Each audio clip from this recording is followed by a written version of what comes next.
On my way to RC Madness, pick up some electronics for the RC10 build. I was going to run a vintage Novak and a vintage controller, but I decided not to for reliability. So also while I'm here, I'm going to pick up some electronics for the Cloudbuster. I have a Super Cloud Gray coming. It should have already been here by now, but it's a whole nother story. So I'll get some electronics for that, and being that it's RC Madness, I'm sure there'll be a lot of other cool stuff there. So I'll see you when I get back. Okay, so I'm back from RC Madness. It was pretty cool. When I got there, the place was packed. It looked a little bit different. Now they have a drag strip out front, so that's awesome. They got an outdoor dirt track, big crawler course, road course, probably some other stuff too, and now an outdoor drag strip. They have the indoor carpet track and an indoor crawler course, so it's definitely an awesome place if you're in Connecticut and feel Connecticut. Check it out, RC Madness. But anyway, so the reason I went there is because I'm working on this RC10T, and I wanted to do something about these electronics. So I'm running this original Green Machine motor. That was given to me by my good friend Basil. It's NOS motor. So I know that's rock solid. But this ESC right here is an original Novak 610 RV. And then I was going to run this Futaba Magnum Sport. And even though I tested these, they work great. They're also 30-year-old electronics. And I don't want them to fail on race day. So I decided to go a different route. So I'm going to keep this motor, definitely, because that's a Green Machine. Those things are awesome. But instead of using the Novak, I'll be using this Hobby Wing Quick Run. And instead of my beloved Magnum Sport, favorite of all time, I'll be running the Futaba 3PV. Can't really go wrong. It's got frequency, hopping, spread, spectrum, and TFHSS. It's just awesome stuff right there. And while I was there, I realized I forgot to pick up a servo. No big deal, though. It's all good. I'll just borrow one from one of my other projects. So this thing's almost ready to go. I got the motor bolted up, gear covers in place. I got the pinion spur, all the meshes set properly.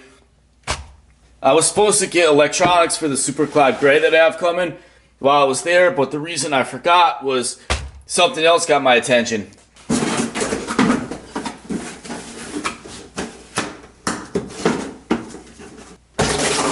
Losi 22S no prep drag car roller. So that's awesome right there.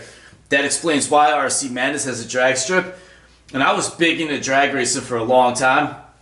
There's two things that kind of mainly define who I am: monster trucks and muscle cars. Like muscle cars, drag racing, they go hand in hand. And I was huge into cars for a long time. In fact, part of the reason I got back into RCs is because I was spending so much money on full-size cars. It was like an addiction. It was crazy. Just when you build a car and you get below 10 seconds in a quarter mile, you're just spending so much money, and it's an addiction. You just got to go faster and faster. All your friends' cars are going faster and faster. You got to keep up with them. So I sold a lot of my full-size cars. I still kept a few, but it's just seeing this thing was awesome. No prep. So no prep, I don't know what that means in RC, but in a full-size world, that means like you don't prep the track. So whether you're going to an official drag strip or out in back road somewhere, you don't prep the track. You just race as is, unless there's like a huge branch or something in it, or like a safety hazard. But no prep means you just don't prep the track. So that's awesome. And just looking at the cover, I see Mickey tops and tires, and some wheels kind of look like Well Pro Star. So I'm going to pop this thing open, check it out.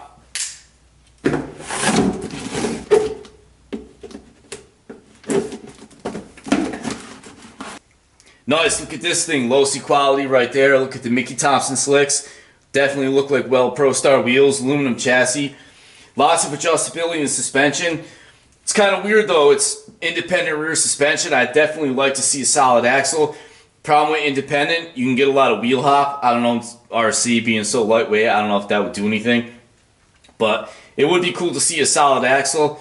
Maybe a motor up front or mid, but I'm sure this thing's awesome. Losi wouldn't put this out there unless it was a great drag car. Wheelie bar, adjustable, and that's important too, because I don't know RCs, but in a full-size car, if you don't have your wheelie bar set right, this thing can actually come up like that, take some weight off the rear wheels, so you don't want that happening. This will definitely be a fun build, but I'm not going to do this right away. I want to finish the RC10T, get on the track, get back into racing. That's going to be awesome. And I also want to build that Tamiya Grand Hauler. that's going to be a really fun project. Winter's coming, so around here, winter time's pretty boring. We get a lot of snow, so that'll be perfect for a little winter project. Huh, that's weird.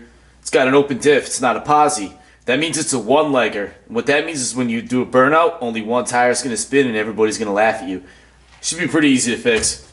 As far as the drivetrain for this thing goes, I'm really not too sure what I'm going to do yet because I want to check what's out there for classes because I do intend to race this thing now that I know RC Madness has a drag strip. Plus also, I recently paved the parking lot in my shop, so I could also set up a little drag strip there. So that would be cool, do some practice runs.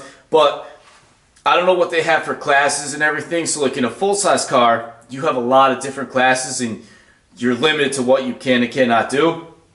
So before I just drop a motor in this thing, I want to see what's out there for classes and everything so it's legal to compete. But either way, I'm going to build it with parts I got on hand just like I do with my full-size cars. And I got a lot of motors, speed controllers, batteries, stuff like that. So that's cool. If anybody knows a good setup for this thing, definitely let me know. I'd appreciate that. And this kit comes with no body, and because RC Madness knows I'm big into Mopars, he hooked me up with this. A Proline 72 Plymouth Cuda body. I had one just like this a few years ago. This was a 72, so it's got round taillights and single headlights. I had a 71. It was a good looking car, 4 headlights, square taillights on the 71, but a guy came in my shop, gave me an offer I couldn't refuse, so I sold it, but I really wish I kept that car now. They're wicked rare, and that was only like, I'd say 5-6 years ago. That was before the muscle car prices exploded to what they are today. So this will definitely be a fun project. So anyway, more to come on this build. I'll have the RC10T finished soon, hopefully get some track footage, and then I'll start on that Tamiya Grand Hauler. So take care, thanks for watching, like, subscribe, hit the bell, see you next time, bye.